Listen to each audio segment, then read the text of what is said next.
Um, just to reiterate, I will do a video every now and then here, but they're going to be limited mainly to context, which context for us in the Kilby inquiries is like talking about the work, not demonstrating it.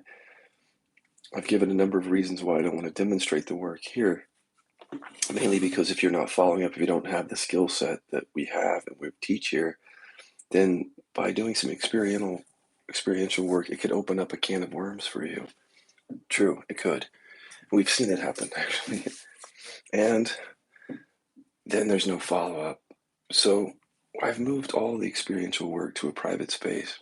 Join me. Go to my main Facebook page, Scott Kilby public page. At the very top, there's a link to that private space. Not only do we have a new private space, but definitely feel like we're going deeper than ever because there's a lot more interaction. And then I'm working towards more interaction. So I'm working on a platform where in real time we can communicate, not just through comments on a video, but more interaction, more live meetings. So that is to come. Follow me so that we can do this, but please come only if you've learned or are learning or about to learn the Kilby inquiries. Please don't make me explain why we have inquiries. People say, why can't you just talk about non-duality? Well, I've spent a year and a half now on here, roughly, explaining that. So it should be clear at this point why I don't just point to awareness.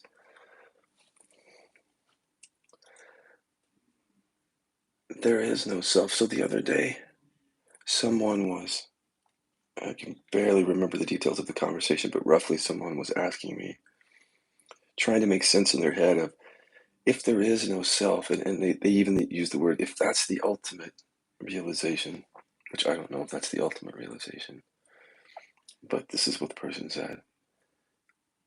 If there is no self, ultimately, they said, then what about spiritual practice? Isn't everything that I do, doesn't it solidify that sense of self? No, it's just period, no. I mean, it sounds good. It sounds good. Like,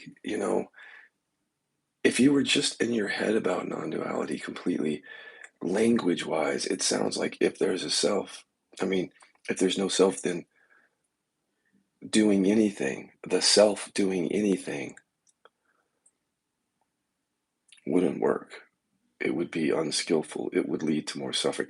That's if you're in your head about it. Like if you're literally only thinking about the concepts that we're talking about. When I look back at the time in which I began to engage in much more spiritual practice, it was a certain kind of practice. Before that, what I would do is I would reinforce. It was basically, if you notice, before we come to deconstruction, like spiritual practice that deconstructs the self, the end of your world, as Adya said. Before that, I remember taking on beliefs. So the way that would is like I would believe something. There would be no questioning of a self and no recognition of awareness. But taking on a belief or some strategy or something, and then believe that, and then try to live my life according to that script. And it was always about future. Belief systems were always about future. I remember that. It's like making the future better. If you believe this, this will happen. If you think positively, you'll make money, you'll find love. So I can see why people say that if there's no self, then anything that you do could solidify it, because they're coming from that consciousness that does things that way. Just takes on beliefs or ideas or concepts and then believes those concepts. And then the self is a self that has those concepts. But here's something different. Me talking about this topic comes from years of receiving emails, frankly, from people. I can see them flashing right here in my awareness. Various emails through the years, pretty regularly,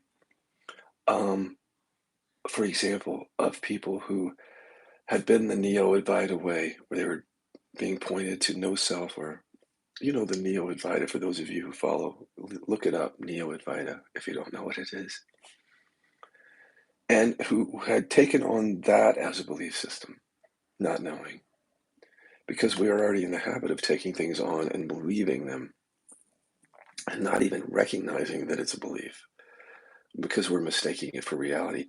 Most people, I think most people would say that if they believe something, it is their reality. They believe it's true, that it's not a belief.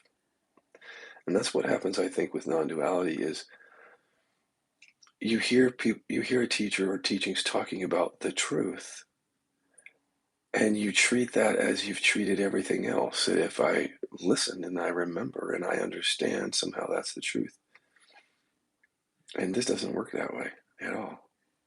In fact, if you continue, that might be helpful to see and hear the concepts of non-duality, but if you continue to do it over and over repetitiously, listening to it, you at least fall prey to the potential of taking that on as a belief system.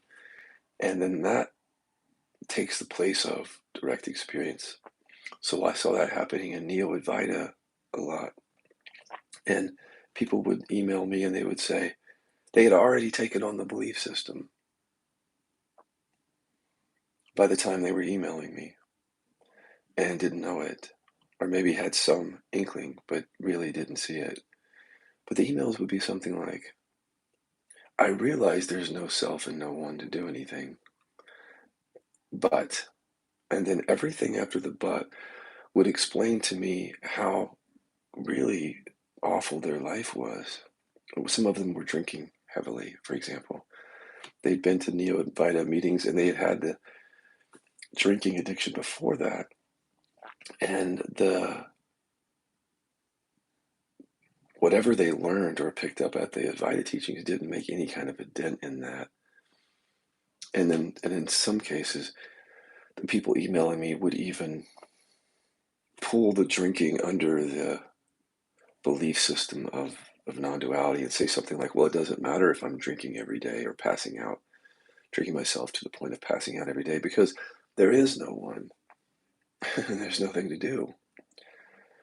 And it's unfortunate that happens like that. Like, where is the disconnect? How does that happen?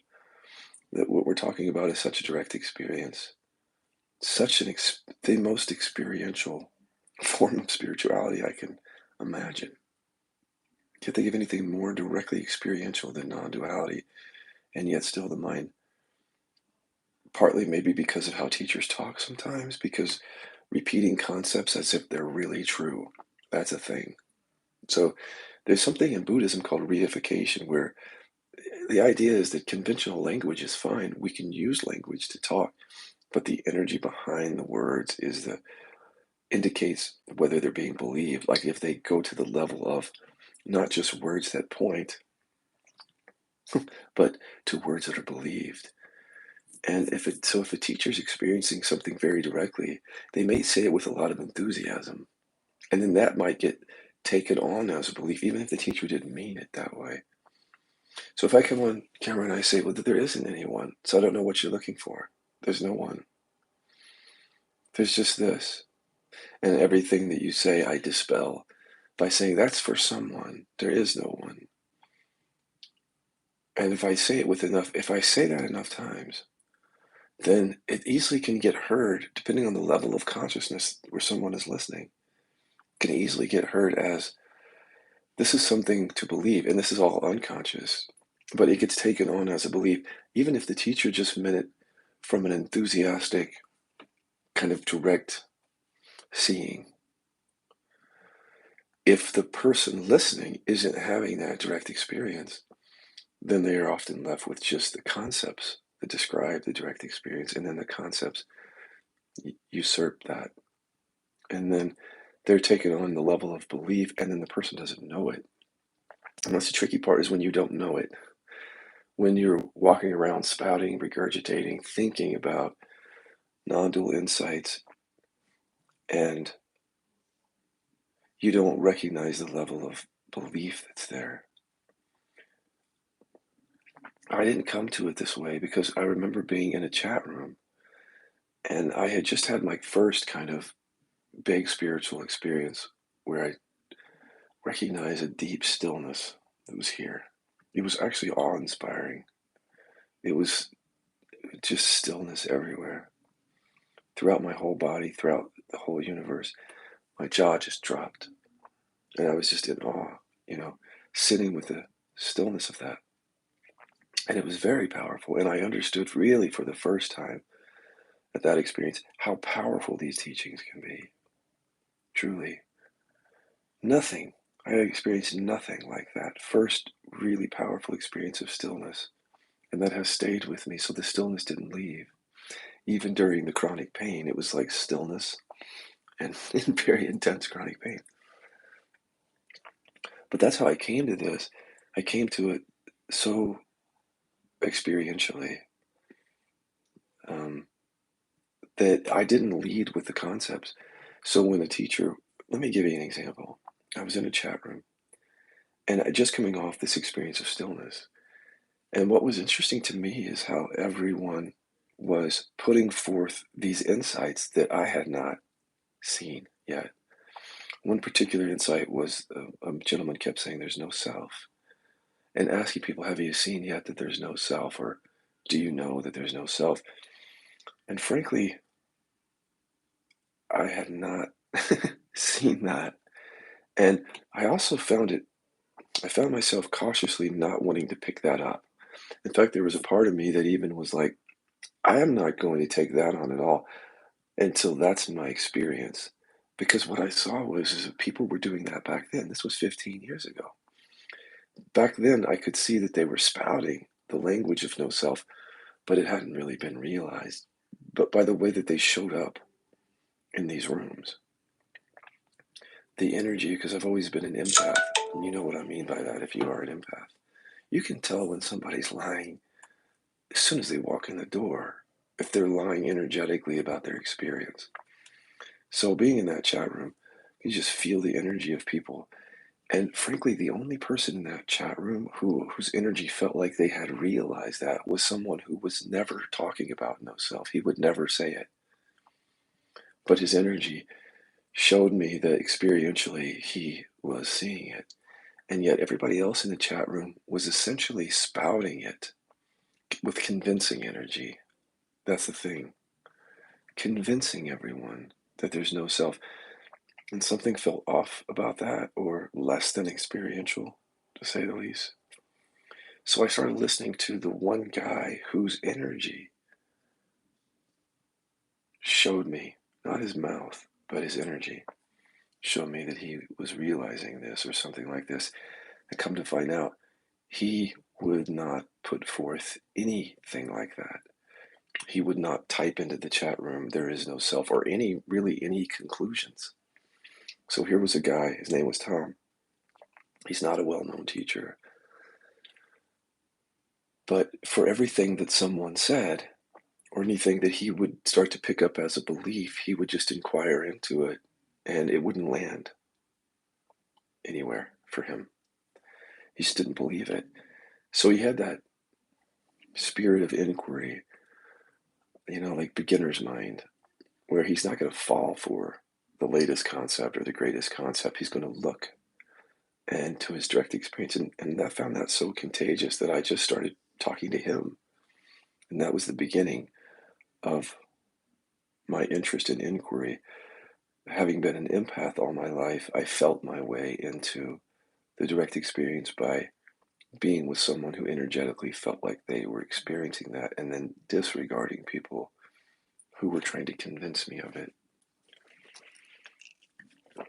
So that stood with me through time, and I've met that energy before, coming through the emails, for example, where people are spouting the right thing, but in their direct experience, something is missing.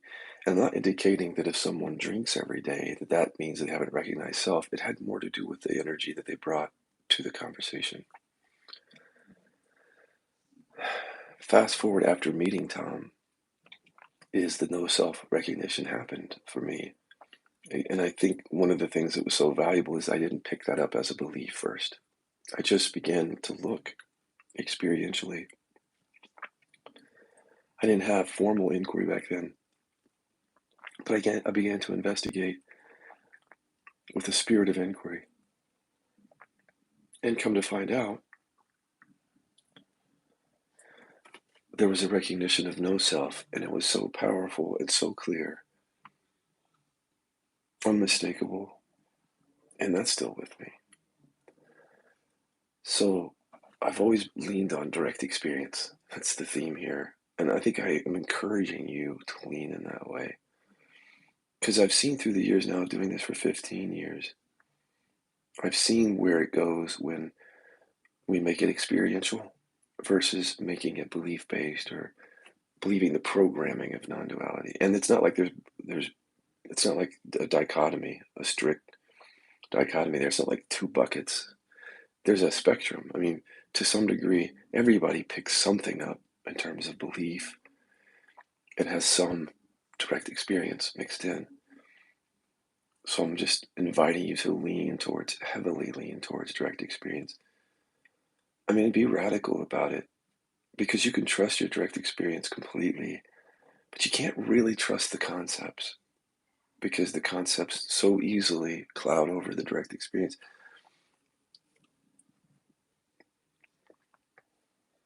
Now, so when I put there is no self, you see the irony of that? I put in a title, a conclusion, only to get your attention so you could hear me out on this level.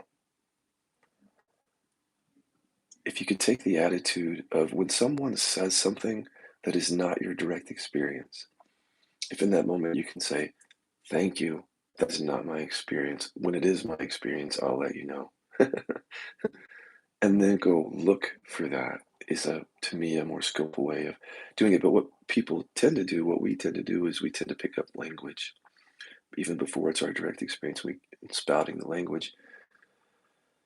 And that's how it can become belief, because if you repeat anything long enough or you listen to someone, teachers say something enough, pretty soon that's the programming in your mind. Now, and that's where it gets confusing, the programming versus the direct experience. But here's the thing I ultimately want to talk about, which is getting these emails through the years. I started to recognize that there was something that was common among most of the folks who had really picked up the programming, which is that they were somewhat adverse to spiritual practice in different degrees. So they would often say to me, like, I'm suffering. I'm suffering. One guy said he's suicidal. A few others were drinking or using something and suffering, like every day using something. Others had trauma that wasn't resolved and would tell me horrific stories about their trauma resurfacing in a satsang or a meeting and not being met, and how terrifying that was for them. Other people came with deep layers of shame and would write me long emails about it, of the degree of shame that they felt, but yet none of their realizations really penetrated that. So I just learned by listening to all those folks how I wanted to present this message. And so you can see now why I come out with inquiry, because inquiry has that spirit of experiential with it. And the good thing about inquiry is you can even deconstruct your beliefs around non duality, the programming, so that you have a much more direct experience.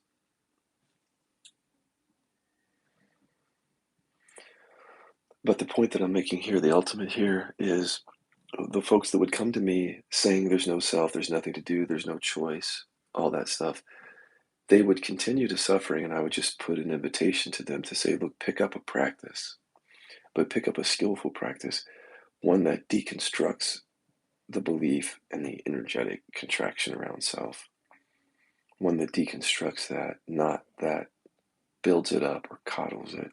And that's where I think we can use discernment right there.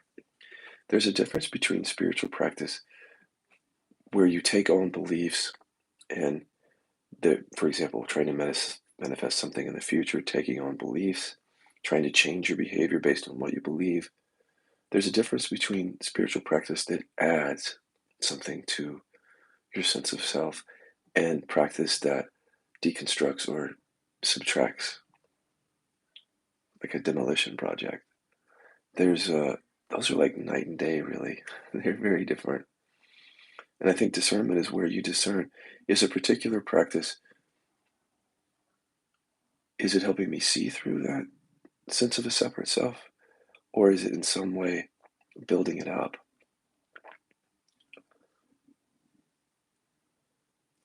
And that's hard to see because with non duality, the concepts that are being built up seem to point to experience.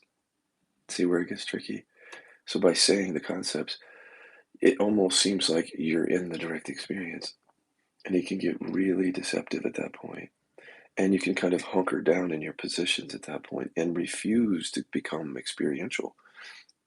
This is what I was encountering with these folks. It's almost a disdain in certain cases for spiritual practice. But it occurred to me early on in my own practice that if I'm looking from awareness and just noticing, excuse me guys, sorry, if I'm looking from awareness and noticing thoughts, letting feelings be as they are, inquiring into things to see that that's not what I am, that's just coming and going, that nothing is essentially what I am, that's coming and going. If there's practice, if there's a practice in your life that's showing you that, that's experiential. And I recognized that early on. I started to see many of the practices that teachings are encouraging people to do are not coddling or building a sense of self at all. It's a deconstruction. And I think that we have to make that discernment. Otherwise, we put all practices in one bucket and we make these broad, sweeping statements that are not accurate, which is that all spiritual practice coddles or builds a sense of self. There's no discernment in that at all. None. To lump everything together is to not discern the difference between taking on beliefs, strategies, versus deconstructing the self that does that, that believes they need to do that. For me, at this point, there's such a stark difference in the two that when anyone lumps it together, I have to say to them, take a deeper look at that because that's not really accurate. If you see, and the problem is many folks, they'll contempt prior to investigation is what I keep seeing. So if you take on the non-dual concepts, and then someone like me says, "Hey, pick up a practice that deconstructs that," there's a contempt right on the front end to go deeper. There's a contempt against the practice because of the lumping everything together. All spiritual practice gets lumped together, and I feel like that's just the way the ego. It's a game of the ego to lump everything together. That's convenient, isn't it? That would feed an ego just perfectly to say that there's no single practice out there that I'm going to take on. It's almost like you can see its little fortress it's building around. It's like, no, don't come near me with those practices. I am protecting a sense of self here. This sense of self just happens to be a non-dual story. It's still a sense of self. So in some ways, like on the path, like radical self-honesty is necessary.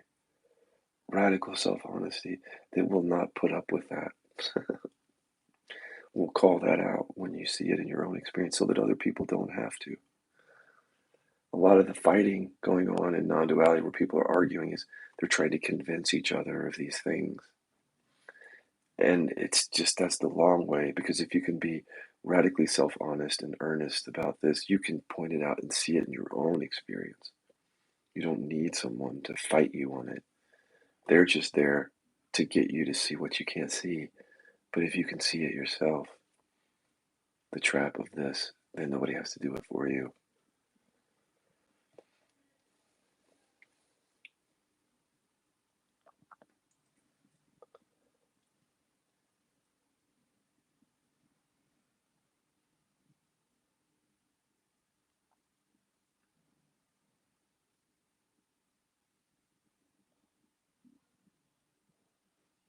How do you know if you're taking this stuff on as a belief or just conceptual versus experiential? One of the indicators is convincing energy. I've said this for years, actually. If you find yourself convincing other people, and I'm not talking about words, I'm talking about energy. You know what I mean?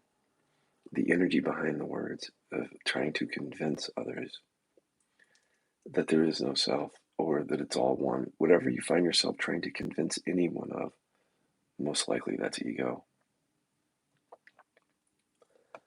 Because there's nothing to convince anyone of in the direct experience. It's not, it's like this is the one thing that you can't proselytize in the end. You can't convince. That energy of convincing doesn't really work for those who are tuned in to their own experience. They're going to catch on to that convincing energy. They're going to see that as belief, and they're going to fall for it. But you may fall for it. That's the thing. The thing I'm noticing is that those who have convincing energy, they can't often see it. There's a difference between convincing energy behind words and when that's not there. You can feel it energetically. If someone says there is no self, but there's no convincing energy of it, you can see that they're just reporting on their direct experience. They're not trying to get you to join the cult of no self or the religion. There is no religion. There's nothing there for a self. There's nothing. There's no self.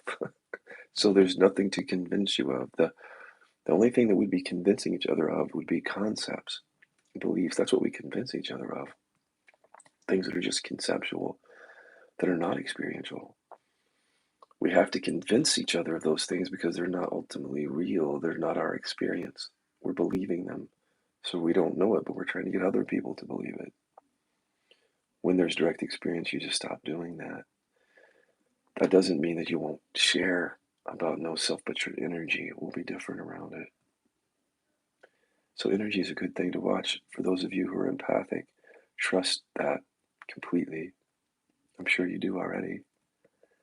When you bump up against people who are trying to convince you of things rather than sticking to direct experience. Here's where it gets tricky because teachers have charisma. Again, so if I came on here and if I said certain words that were very convincing, because maybe it is my experience, that doesn't mean that you're going to hear it from that place. Think about it. So if I'm really charismatic and I've got a good smile and I've got enough energy to pull you in and tell you, like, this is how it is. There is no self. What are you looking for? See, it's helpful to talk that way, but so easily the mind takes over right there. Because the teacher isn't really pointing to experience to show you that things are rising and falling to you. They're just saying there is no self, like conclusory language. This is all there is. This is it. See? But they're not showing you how to see that in your own experience. Then the mind is left to take it on as belief without instructions for direct experience. The mind is left. Because the direct experience isn't there, the mind is hearing that, believing it, and taking on, and then you don't realize you're doing it. So I'll come back to this. When someone says something that is not your direct experience, can you just say, that is not my direct experience? Maybe one day it will be, but I don't have anything to say about that because I don't have that experience. And then everybody's being very honest at that point. Everybody's simply speaking from their own experience and not putting the cart before the horse, not saying things that you don't have any experience of. So it's when you start talking about things you don't have experience of, there's the realm of belief land.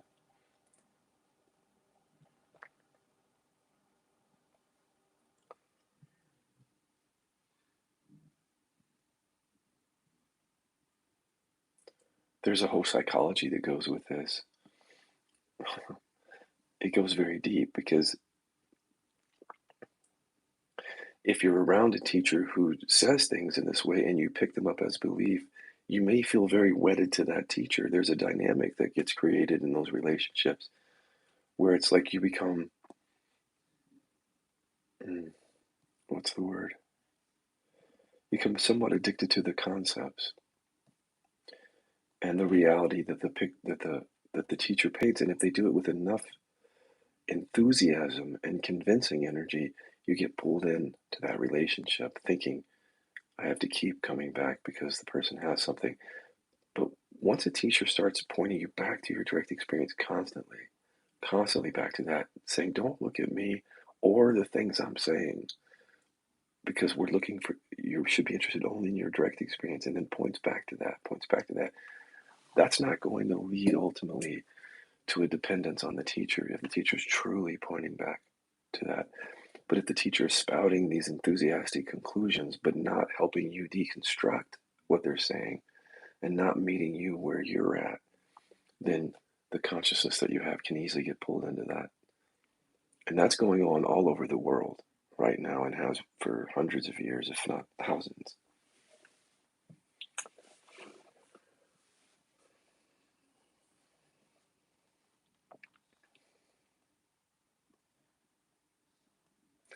So let's see what everybody has to say here. Um, this whole awakening story is in Serena. I can't read it because it's so dark. This whole awakening story is a mastery of. I cannot read. It's too dark. Sorry. Yes, I want to read that because the second part of that, Serena, is good. Yeah, to accept who I am as I am. Those are all good pointers. I'm sorry I can't read the big one there.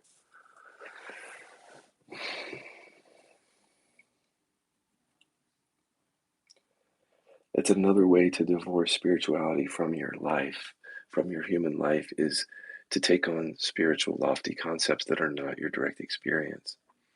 Because it's almost like they take the place of your reality, and they kind of cover things up for you. It's like these beliefs come in, and then like you can become disconnected from your actual life and stop even being concerned about certain things that are happening in your life that are creating suffering, because you just label and explain it away. Like, oh, there's nobody there to do that, or that happened to no one. But meanwhile, you may be suffering. That's what I mean. This disconnect from our human experience that Serena is pointing to in the comments is that if you hear this stuff long enough, this transcendent stuff, which is all good and helpful to help us to be free in this lifetime. But what it can do is just, again, it just covers up your personal stuff because you spout the stuff so much. It just hides this stuff from you. And that's very confusing for people when they're showing up at a satsang, for example, and they don't know that this is happening. They just keep listening to a teacher, and then somehow some stuff in their human life, their personal life, isn't being met, like trauma, addiction, deficiency stories, shame, grief, physical pain or illness. And then they suffer more because they're not getting any ways in which to help with that. And so the suffering with trauma, what we find is when it starts to surface, it continues to stay there and can even get worse. So if you go back to satsang and you've got that going on and you hear the same stuff, that there's no self, or don't go back to the past because it's all self. Meanwhile, the past is wreaking havoc on your body, like literally while you're listening to a teacher say that.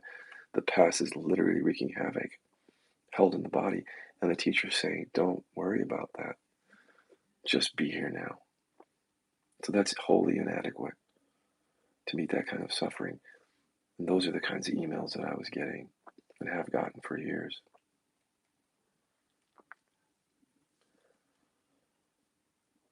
I have sessions with people every now and then who say things like, Scott, I wish that you would put more non-dual pointers even in the inquiries.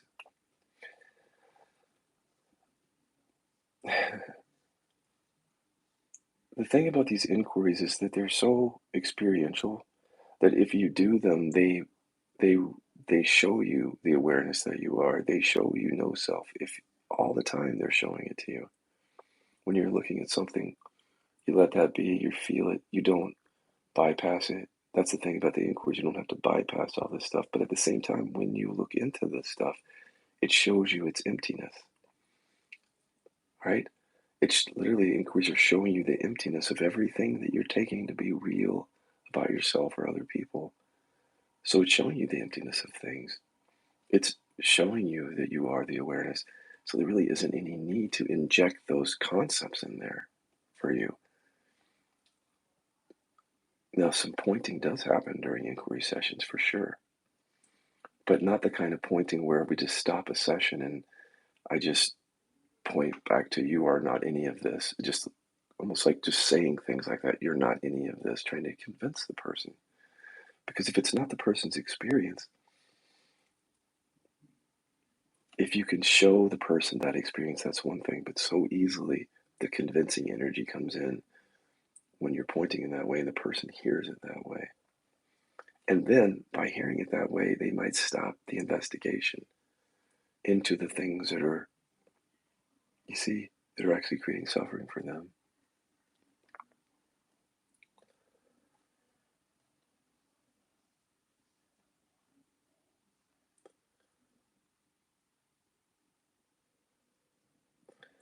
And so when people are saying, Scott, why don't you put more non dual pointers in there? It makes me think, why do you need that?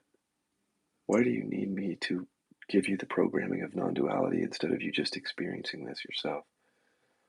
Why do you need that unless you've been programmed to need that from other teachers? You've been listening so much to other teachers that if someone comes to you like me or a facilitator and doesn't spout that same stuff, do you feel lost or something?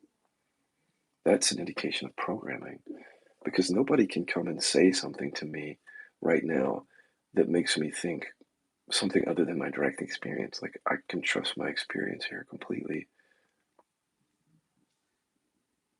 If you can't trust your experience, you'll take on programming as like the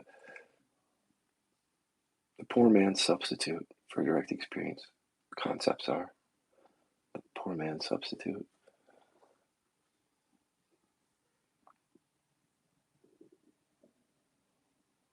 Let's see. Somebody said something here.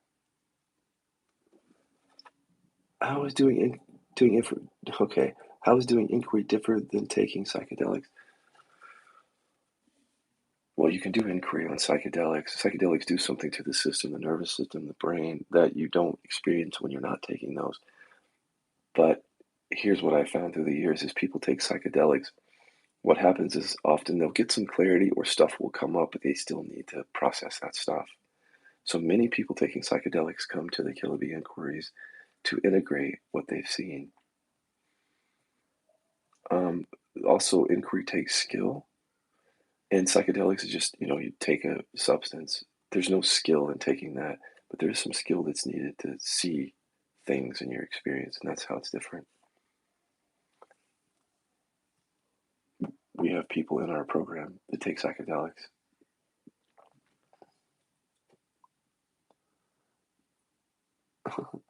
Look, just reading the comments here.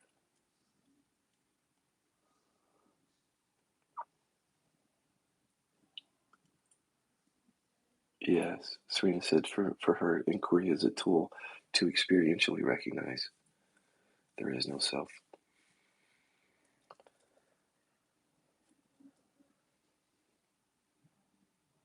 Yes.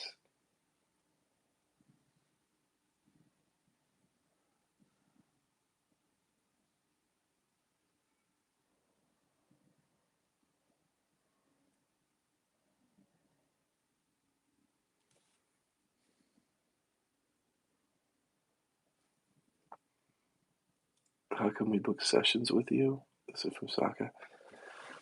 Go to killabeecenter@gmail.com and email me, and then I'll have Alec, my assistant, email you. Um, I happen to be booked up until around January, so you may want to work with one of my facilitators, and Alec will show you that directory of facilitators. These are facilitators that work closely with me, very trusted.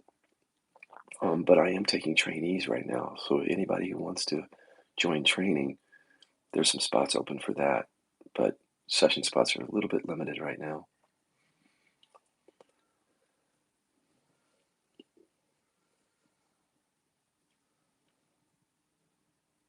So let me be clear before I go here at what it is I am saying.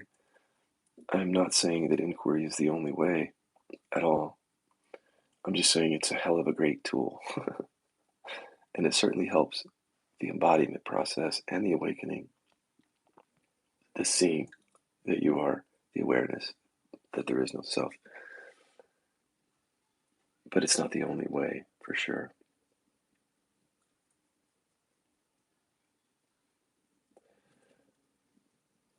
But sometimes people forget when they get involved with inquiry with me, they forget the other part of what I'm saying. And that's why I posted yesterday in a Facebook room, don't forget about the awareness recognition.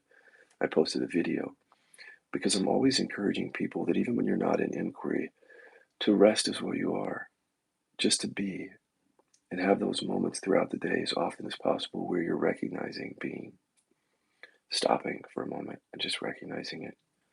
And then while you're stopping, if anything comes and goes, just let it come and go. Notice it. I used to say that's how in order to be eaten by the lion, you have to put your head in the lion's mouth. Because people would come to me saying, I want to wake up, I want to wake up. And then I would say, well, what is your practice? Because if you're just going to satsangs and you're hearing or doing a little bit of meditation and then hearing a bunch of concepts, what is your practice? How skillful is it? And many people that I encountered weren't even taking moments throughout the day of resting as being. So they weren't even putting their head in the lion's mouth, so to speak. So I would encourage them, put your head in the lion's mouth. You're not going to get eaten until your head is in the mouth. Meaning that it's not just inquiry. When you're not in inquiry, rest is what you are. Notice things coming and going. You could sit and wake up to awareness by doing no inquiry. And this is what I did. I didn't have like formal inquiry. I would just rest throughout the day continuously over and over, coming back to what's awake here and just being with what is in the moment. Short moments of no thinking. And those moments would get longer and longer. So I was putting my head, so to speak, in the lion's mouth, not only by resting as being, but also noticing what I'm not. No real inquiry, just noticing. That thought comes and then that thought goes, but presence remains. This feeling is here and it seems overwhelming for a moment, but then I rest with it and it falls away. Being is still here. My partner comes in the room. We get into an argument. This is my ex-husband back then. That comes and goes, leaving being. Everything coming and going in that. Every experience, every state, every concept, every feeling coming and going. And then just noticing that. And what is it that remains throughout all that? See, by checking into that awareness throughout the day, you're recognizing this awareness is that in which everything comes and goes, and then seeing it, and literally seeing it, everything comes and goes to this. So if I had a prescription that I would give to people for awakening and embodiment, it would be presence and inquiry. All direct experience. I would never prescribe to someone, go learn a bunch of concepts and believe them or repeat them. No, I would say presence and inquiry. So inquiry is what I talk about every day. And what we're doing here in the private room, and the presence piece is this other piece. And that's where I think these non-dual teachings are helpful. So sometimes it may sound like I'm just poo-pooing all the non-dual teachings, and I'm not, because there are some teachers that I really love, and I talk about that a lot.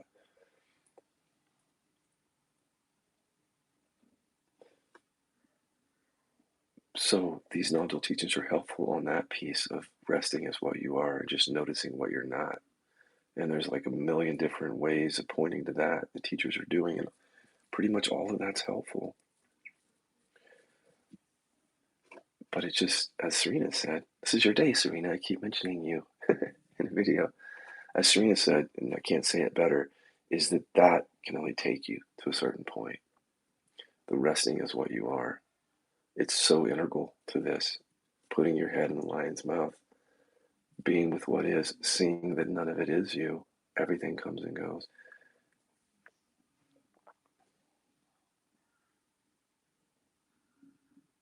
but it only takes you to a certain point. Now, here's the question. Have you taken those kinds of pointers as deeply first as you can take them before we say we've got to a certain point? Let's talk about that. Because you can't even get to that point, so to speak, without putting your head in the lion's mouth. Like in some way, having some intention of recognizing this and something that breaks the ego's patterns, and instead something else gets recognized in moments throughout the day. Something that's not mind, something that's awake here to that.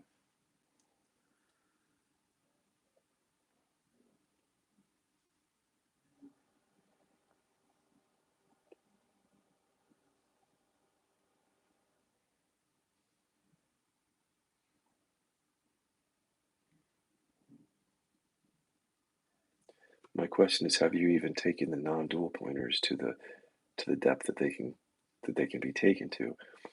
Have you put yourself in the lion's mouth?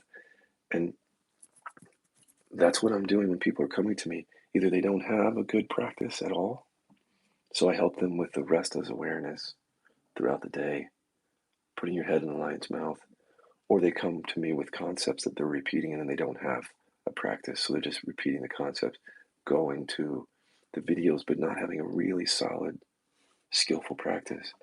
So then I introduce the lion's mouth thing. So have you taken it as deeply as it can go, the awareness pointers? Because if throughout the day you're still just in ego consciousness all day long without any recognition of awareness in the midst of that, I don't think that's as skillful as it could be at all. Recognizing that you're in ego conscious throughout the day and stopping, noticing that thought, letting it be seen, that feeling, let it be seen. Then you're opening up to experience throughout the day, in your own life. See, even when you're not listening to a teacher, you're recognizing, okay, I don't need a teacher to show me what is already here. Awareness is already here. Noticing things that come and go. Taking that and bringing that practice into your life in a continuous way. And I mean, like, as often as you think about it throughout the day, stop, recognize what's aware, being aware of being aware, being aware of the present moment for a moment without concepts, just experiencing reality without your mind in short moments. And then, even when the mind comes in, allowing it, seeing it, there it is, but it's not me. It's coming and going to what's awake here in these short moments of awareness. That recognition is happening. There's something here that's awake to all experience.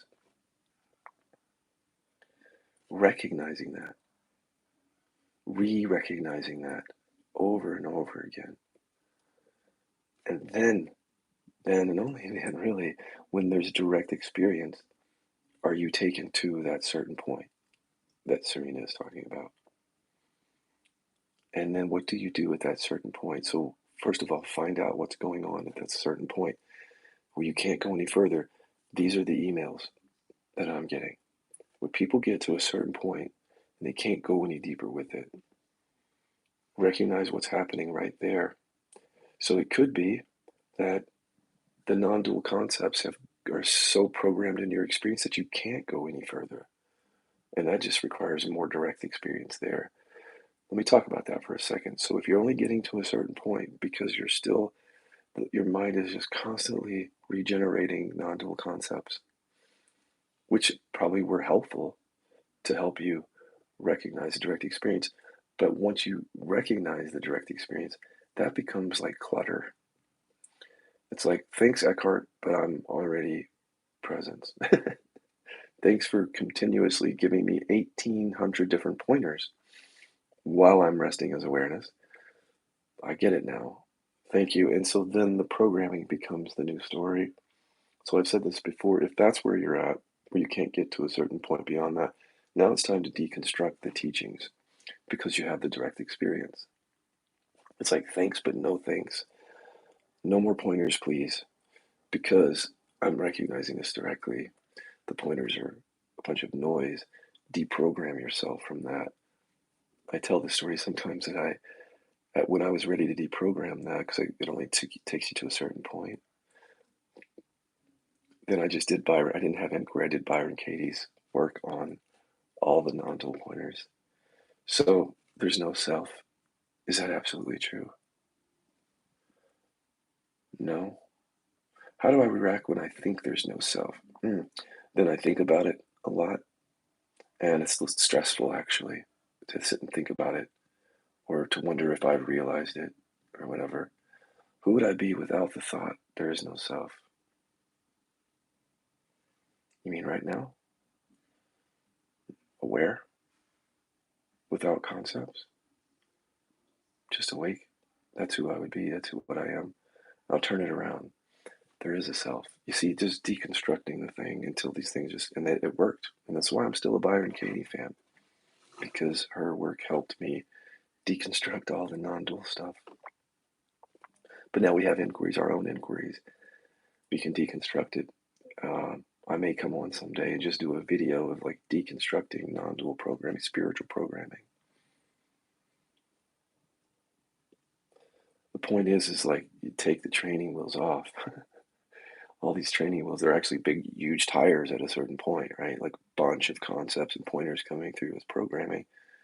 Inquire into that, let that fall away, because you're already experiencing the direct experience. And now that's just noise.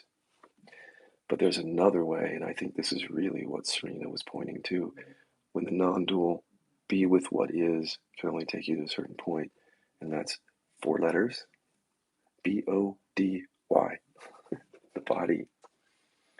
The body, now we know, keeps the score. Science has been telling that. Science is yelling at us at this point. Pay attention. The body, the nervous system, earlier imprints are keeping the score in our lives. And where does that fit in with all this? But it isn't just trauma. Addiction is held because it's related to trauma, is held in the body. Emotional repression. These are all things that science is talking about. And then we encounter them on the path and we can't go further if we're still doing a kind of non-embodied regurgitation of concepts, or when we're just not doing deep somatic work yet. So the trauma resurfaces. And you don't know what to do with that because it's held in the body and it often comes up as first as a reaction. And you might not even be able to see the unconscious thoughts and sensations that make that up until you do deep somatic work. And then it comes into awareness. So before you do that work, it's not even, you don't even see it. So you're suffering over it, but you can't see. This is what Serena's saying. Get to a certain point, everything is unconscious at that point, below the level of even being able to notice and see it. Or you just see bits of it. Like, here's a good example of like, you just keep going to the liquor store. You don't know why. Because the unconscious network of thoughts there, the non-dual set thing said be with what is, but a lot of that is unconscious. We're on autopilot. Even our trauma responses are like on autopilot. When we act out on shame, it's often on autopilot. We're hiding and lying, but we don't know why because it's unconscious. Deficiency stories. You would think that if that's part of the ego, that gets seen necessarily through these practices, but we now know that that's held deeply in the body. Those of us doing the work, a deep woundedness around deficiency that just hangs on in the non-dual teachings because that's unconscious, can only take us to a certain point. Unless those teachings are embodied teachings, there's a few of those out there. Judith Blackstone comes to mind. Reggie Ray. Florian, forgot his last name. There are teachings like that. So this is what we're doing here with KI. Through the years, everybody has come to me and they've gotten to a certain point. And that's where the work got developed, is like, can we go deeper beyond that point? No, we can't if we're still doing the same non-dual pointing to what is, because this is unconscious stuff.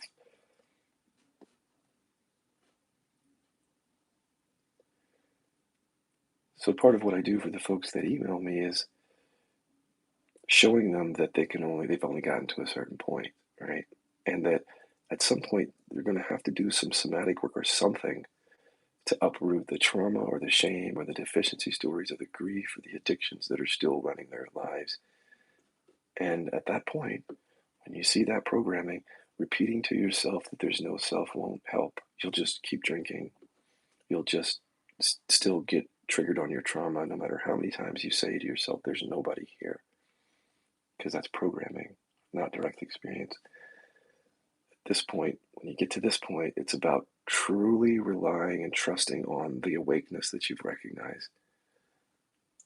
Now that you've recognized that and you've got to this certain point, that awakeness is very, very helpful to go deeper, to go deeper. Very helpful because from that awareness now, that can come all the way down into the body, perhaps one contraction at a time, and to discover what's there.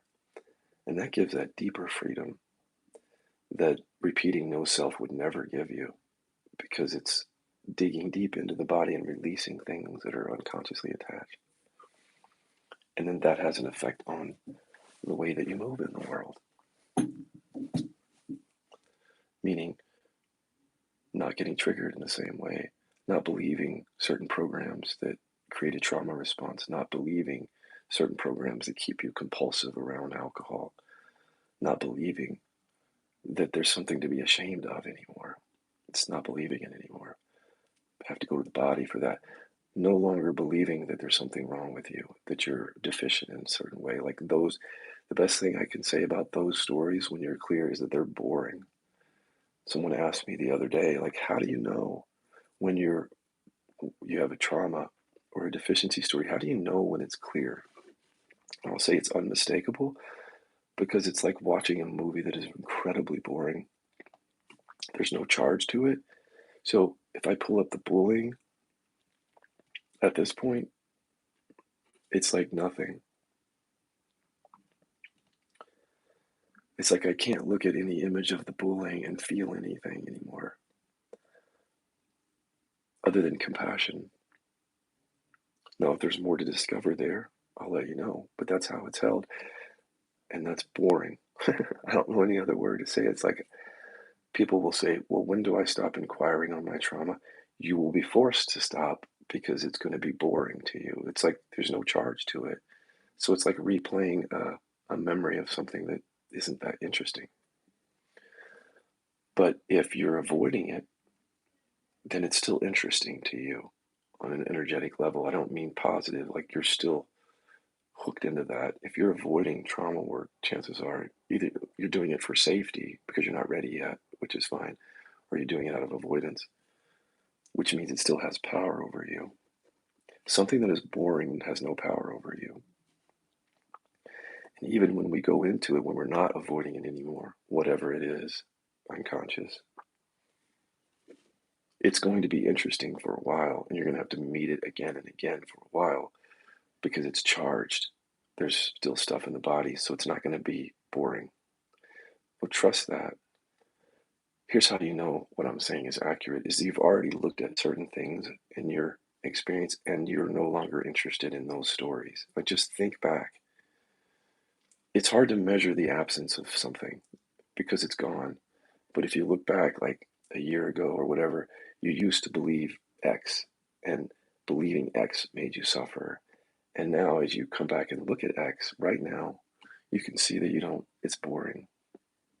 And you've not been telling that story for a while because it's boring, because there's no charge to it.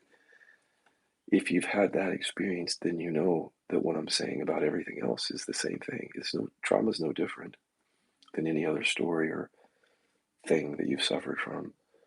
As you meet it repetitively for a while, because it has a lot of momentum.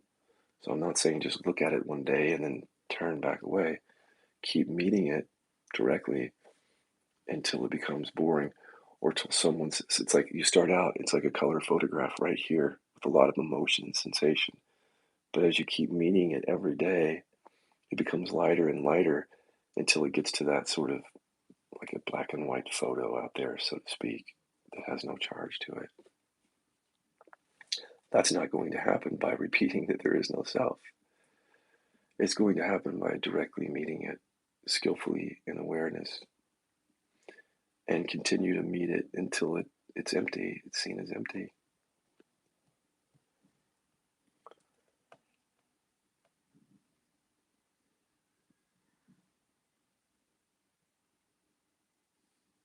I'm just going to stay on here a little bit longer. Just about 10 minutes. We've got a weekly interactive call. Go into my Facebook page if you want to interact with me this morning, asking questions about any of this. Every Saturday morning at 7 a.m. Pacific, there's an interactive meeting. I don't post the link here. Just go Scott Kiloby main page, and you'll see right at the top there, weekly support meeting. Starts in 10 minutes.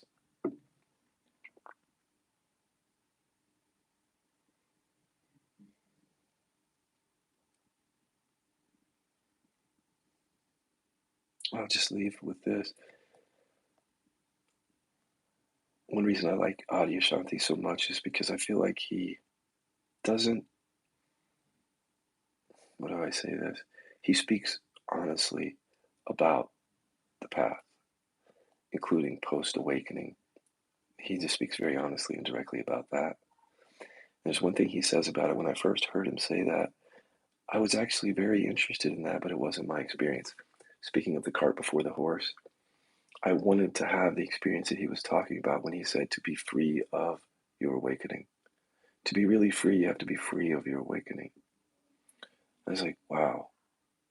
At that time, I didn't feel like I was free of my awakening. There's still some attachment back then to some of the insights and experiences. But he's pointing to what a lot of other teachers have said, like Jack Kornfield, like after enlightenment, do the laundry, Buddhist, chop wood, carry water, before and after enlightenment.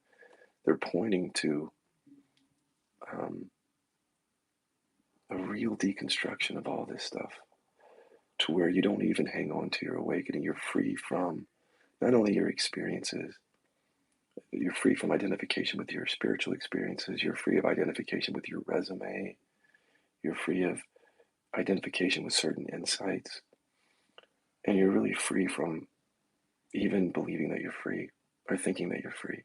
And that is freedom. Later on, I came to understand, see what he was pointing to. And I think that's where it goes in the end.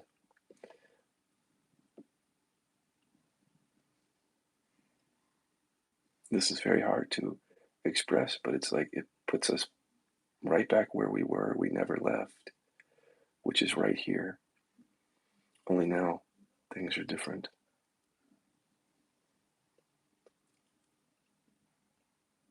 There's nothing to hold on to, including the notion I'm awakened. But that is freedom. And when you think of Aj's book title, The End of Your World, he didn't say it's the end of your world, except that you're going to be attached to your awakening at the end. He didn't. He said the end of your world. And your world includes any attachment or identities around even the awakening. He explains it in his own words as it's like a simple presence or a simple love in the end. And this is when all the big experiences are over, pretty much, or mainly. You're not even looking for that anymore. And you're not holding on to your old experiences. And just showing up simply in your life, your actual human life. So, what's been so cool about that, before I go here, is that I've often said to Chester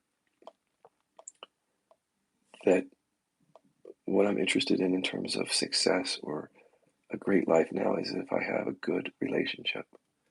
Like, if this can be a good relationship, that's what I'm interested in. I'm interested in life.